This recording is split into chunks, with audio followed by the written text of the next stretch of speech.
Le Barbier de Séville de Beaumarchais, joué par le théâtre Fontanka de Saint-Pétersbourg. Une œuvre française pour une intrigue en Espagne, interprétée par des Russes. Une combinaison détonnante. Je pense que c'est un super mélange de cultures et j'aime bien ça. La seule chose qui différencie la pièce, c'est que les Français parlent beaucoup plus vite que les Russes. Alors, quand le metteur en scène a abordé la pièce en russe, il était loin de penser qu'elle serait 2 fois plus longue que la version française. C'est simplement parce que nous, les Russes, nous parlons plus lentement. Dans cette aventure artistique, si les comédiens sont tous russes, le metteur en scène, lui, est français. Il s'agit de Jean-Daniel Laval, directeur du théâtre Montansier à Versailles. La compagnie de Saint-Pétersbourg connaissait déjà le théâtre versaillais pour y avoir joué Les Trois Sœurs de Tchekhov.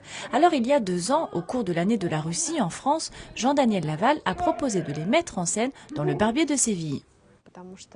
Je n'imaginais pas à quel point j'allais être proche de Jean-Daniel et son équipe que j'apprécie beaucoup. Il y avait vraiment une bonne ambiance et on s'est beaucoup amusé. Et c'est ce que j'aime dans le théâtre. Quand je travaille, c'est de m'amuser à 100%. Pour moi, cette rencontre et cet échange, c'est un cadeau de la vie. Une belle aventure humaine que la différence de langue n'a pas entravée. Jean-Daniel Laval ne parle pas russe et aucun comédien de Saint-Pétersbourg n'est francophone. Il y a des metteurs en scène qui vont expliquer des choses pendant des heures.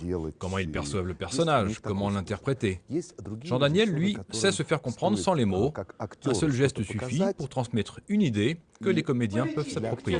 Le théâtre Fontanka de Saint-Pétersbourg jouera le Barbier de Séville en russe. La pièce sera surtitrée en français pour le public. Parmi les 8 dates de spectacle, 3 lieux à retenir. Paris les 21 et 22 janvier, Versailles les 25 et 26 et Fontenay-le-Fleury le 29 janvier.